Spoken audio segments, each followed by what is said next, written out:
સ્થાનિક સ્વરાજની ચૂંટણીને લઈને રાજકારણ ગરમાઈ રહ્યું છે અને આ વખતે ખાસ કરીને જો વાત કરવામાં આવે તો સુરતમાં આમ આદમી પાર્ટીની પકડ ખૂબ મજબૂત હોય તેવું લાગી રહ્યું છે. તેવામાં અત્યારે સુરતમાં આમ આદમી પાર્ટીના કાર્યકરો અને એસએમસીના અધિકારીઓ વચ્ચે ઉગ્ર બોલાચાલી થઈ છે. શું છે સમગ્ર મામલો તેના વિશે વિગતે ચર્ચા કરીશું. નમસ્કાર, હું છું પ્રથમ મોદી, આપ જોઈ રહ્યા છો નિર્ભય ન્યૂઝ. સ્થાનિક સ્વરાજની ચૂંટણી લઈને આ વખતે ખાસ કરીને જો વાત કરવામાં આવે તો આમ આદમી પાર્ટી દ્વારા સુરતમાં ખાસ પ્રકારે પ્રચાર કરવામાં આવી રહ્યો છે. કેમ કે જો વાત કરવામાં આવે તો ગોપાલ ઇટાલિયા દ્વારા અને મનોજ સોરઠિયા દ્વારા ખૂબ જ જાહેર સભાઓ કરવામાં આવી રહી છે, પ્રચાર કરવામાં આવી રહ્યો છે અને તેને કારણે ભારતીય જનતા પાર્ટીની ચિંતામાં ક્યાંક ને ક્યાંક વધારો થતો હોય તેવું લાગી રહ્યું છે. અને તેવામાં હવે આમ આદમી પાર્ટીના લોકો જ્યારે આજે પોસ્ટરો લગાવી રહ્યા હતા અને તે સમયે એસએમસીના અધિકારીઓ આવી પહોંચે છે અને ત્યાં પહોંચી ઉગ્ર બોલાચાલી થાય છે. સૌપ્રથમ નજર કરી લઈએ તે તમામ દ્રશ્યો પર. કાર્યાલયની મંજૂરી છે, ગમે એને તમારે વાત કરી, આ ચૂંટણી કાર્યાલયની મંજૂરી છે. તમને એટલું બધું તમને દબાણ નડતું હોય તો હું બતાવું દબાણ હટાવવાનું તમને. અત્યારે તમને આ કાર્યાલય ટાર્ગેટ કેમ કરવામાં આવે? નહીં આવવું પડે એટલે હું હટાવવાનું હું તમારે ગુલામ હટાવવાનું છે. ગુલામ તમને ભાજપ પગાર આપે છે. આ તો કેમ તમે અરે સાહેબ ને હાલો હું બતાવું તમને ભાજપના કાર્યાલય નહીં મારે તમે હું કમાઈ તો કાઢો છો.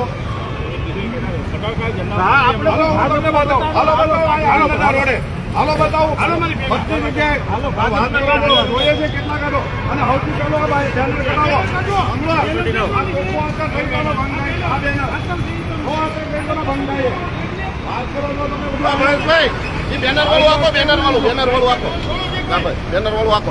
ઝંડા લાવો પેલા અને મારો બેનર લાવો.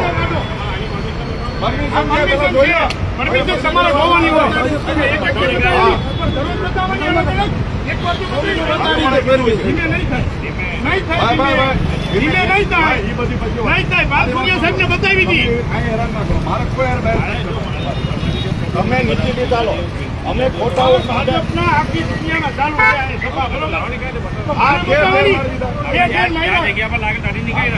કીધું તમને એની કાર્યાલય જોયું તો ભાઈ એની કાર્યાલય એમ નહીં આ કાર્યાલય બહાર છે. આ બહાર કાર્યાલય તમે વાત કરો, મારી વસ્તુ કોઈ ના આવ્યો.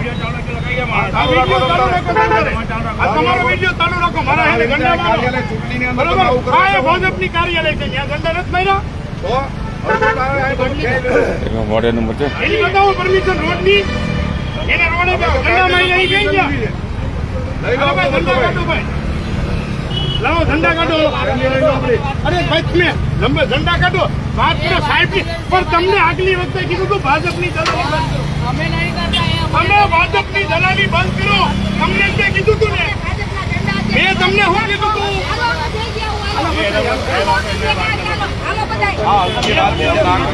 ભાજપની દલાલી બંધ કરો. મેં તમને શું કીધું હતું આગલી વખતે પરમિશન આવી હતી ને? ભાજપની દલાલી બંધ કરો. ભાજપની દલાલી બંધ કરો.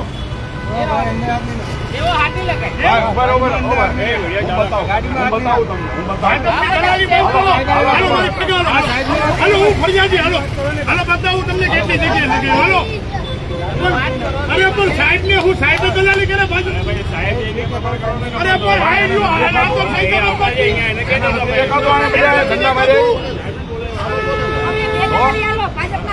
તમને હાથીઓ કોઈ દેવાનો છે ને, બરોબર? ભાજપ તો મરી ગયું કોઈ નથી.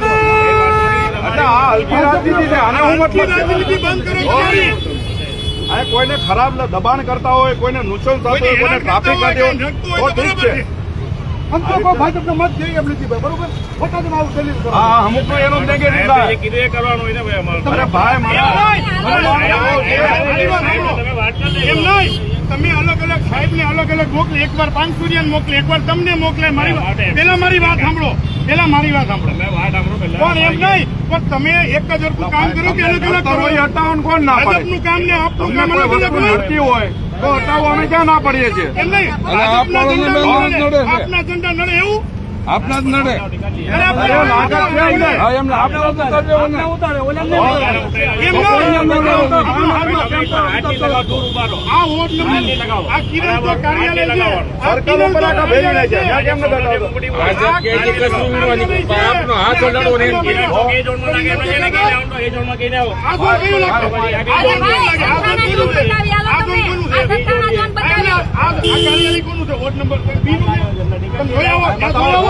ત્યાં સુધી આવો.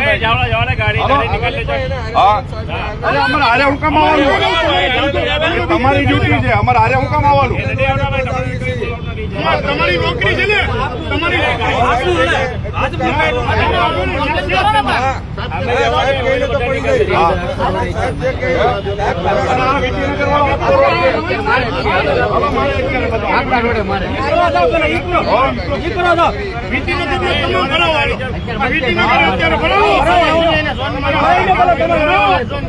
જે ભાજપ કહેતો ને એને કહી દેજો કે અહીંયા છે ને મને આપણે કેટલી બધી તોડી નીકળી ઈમાનદારીનું કામ કર્યા છે લોકોના, એટલે લોકોનું કામ કર્યા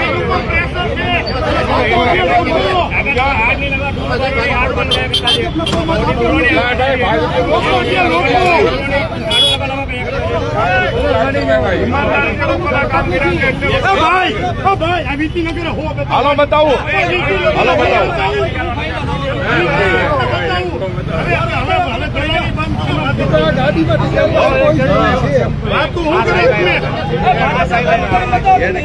અમારા વિસ્તારમાં મહેશભાઈ અણઘણે કામ કર્યા છે, બરાબર. એમની રાજનીતિ છે, ભાજપની પબ્લિક છે, ભાજપની પબ્લિક કોઈ સપોર્ટ નથી. આ પબ્લિક એમ કહે છે કે ભાજપથી આ નેતાઓ બોખલાઈ ગયા. ભાજપ છે ને આ ચૂંટણી છે અને ઈશારે આ એસએમસી ને દબાણ કરી રહી છે, અને એસએમસી ના માણસો આમ આદમી પાર્ટીની કોઈ પણ કાર્યાલય હોય, કોઈ પણ ઝંડા હોય એ એને દેખાય છે. આમ આદમી પાર્ટી સિવાય કોઈ પણ પાર્ટી હોય તો ભાજપના ઝંડા આખા વિટીનગર છે, આ વોર્ડ નંબર 3 ની મધ્યસ્થ કાર્યાલય છે, ત્યાં અનેક ઝંડાઓ માર્યા છે, જે કોઈને દેખાતા નથી. અને ખાલી ભાજપની દલાલી ભાજપની દલાલી સિવાય આ 5 વર્ષમાં આ લોકોએ કઈ કામ નથી કર્યું. આવી જાઓ. આ સાહેબ નો આવી ગયો. હા એનો પેલા આ તમામ જનતાને બતાવો, બરોબર. આ તમામ જનતા છે, આખી જનતા પણ એવું બોલે છે કે આમ આદમી પાર્ટી કામ કરી રહી છે એટલે ભાજપ બોખલાઈ ગઈ. તમને કોઈ મત આપે નથી. આ ભાઈ આપણું વિધિનગર કાઢો.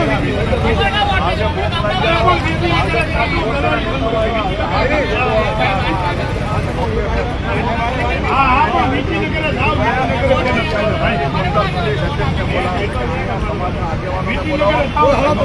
જાઓ.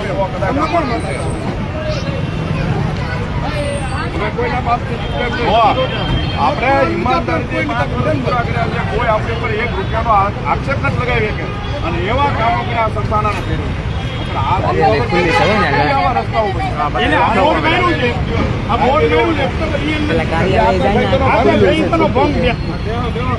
મોદીનો ફોટો લગાવ્યો. ભાજપની દલાલી બંધ.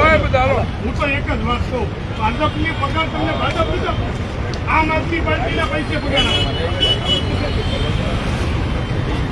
એટલે જે રીતે અત્યારે ગુજરાતની પરિસ્થિતિ જોવા જઈએ તો છેલ્લા કેટલાય સમયથી અધિકારીઓ ખૂબ દબદબો વધારતા હોય તેવું લાગે છે, જેમાં પોલીસનો દુરુપયોગ કરવામાં આવી રહ્યો તેવો આમ આદમી પાર્ટીના નેતાઓ દ્વારા આક્ષેપો કરવામાં આવી રહ્યા છે.